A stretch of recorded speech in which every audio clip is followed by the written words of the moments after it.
Hello mga ka-farming. Welcome to Antonio de Charlie Farm. For today's video guys ay magbebenta tayo ng kambing. So ito guys, tatlong anak na to ng mga nanay doon sa kulungan. Ayan, tatlong babae. Ayan, yan sana guys ay pinapadami ko. Lalaki lang sana ang binibenta ko. Kaya lang badly needed ngayon. Ayan, shortage ng finances dahil sa ating mga monthly bills. So ayan, magbebenta ako. Depende dun sa buyer kung kukunin niya tatlo or dalawa. So ayan guys, ay malapit nang magbuntis. So pupunta sila dito mamaya. Ayan, kabrad ko lang naman guys ang magbebenta. May inalokan ako nito kaya lang inabot ng ilang araw hindi pinuntahan. So in-upload ko na sa Facebook. Then ayan, kakilala ko rin ang bibili. So ayan guys.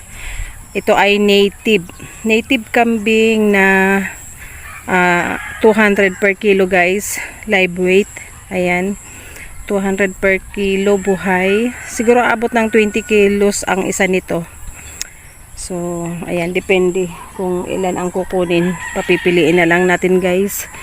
Kung may matira, okay lang. Dahil talagang gusto ko nga padamihin tong mga kambing ko. Kasi, ang native kambing guys ay low maintenance. Ito turo ito oh. So, low maintenance. Libre lang ang pagkain. Ayan, dito malawak yung mga damuhan dito. Ito talaga ay hindi lahat tinataniman para nga sa mga kambing. So hindi maselan ang native guys kumpara sa hybrid, sa mga mamahaling kambing. Pero sa mga nag-uumpisa, mas magandang mag-umpisa sa native. Lalo pag-aaralan pa kung paano ba ang mag-alaga ng kambing. So ito, mas mura ang native. Dati ano lang to, dati 150. Nung bumili ako ng dalawang nanay, isang toro, 150. Nagsimula pala ako isang nanay at isang toro. Then yung nabili ko ay buntis. So ayun, nanganak agad. Then nagdagdag ako ng isa pang babae, yung nanay nito oh. Kaso minsan talaga hindi maiwasan, meron ding nagkakasakit. So yung nanay nito guys ay nagkasakit. And yung unang-unang turo ay matanda na. So pinakatay ko na lang. So yan, tatlo ang available.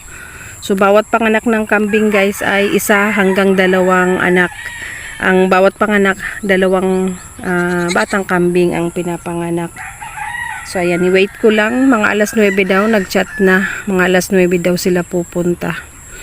So, ito guys ay tinitimbang doon sa kabilang barangay. And, ayan, mamaya magkabintahan tayo guys. Kasi, ayokong nai-stress sa mga bayarin. Lalo mag-isa kong sinushoulder ngayon ang mga finances naming magnanay. At yung mga gastusin din dito dahil meron akong baboy na pinapakain. So, ayan.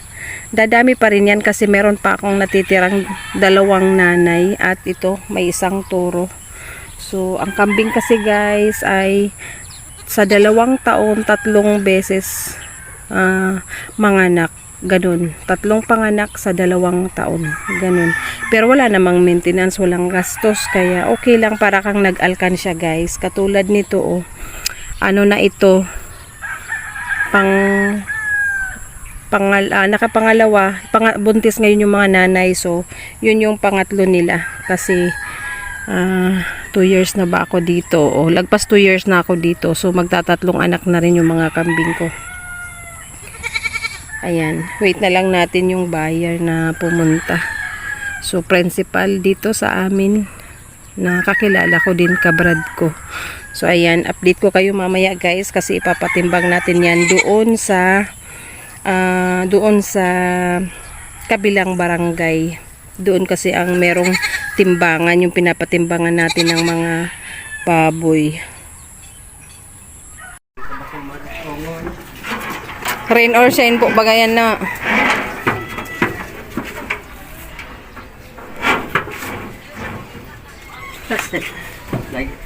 So, Naulay ko. Nagtitiwa ka sa... Ba, oh, yakot tayo na. Butog tulok ka ni. Bados siguro yan. Iya, ba na? Kaya ako na-reserve muna sa kuya ta. Alin ako naghanap kandi. Ay! Bata.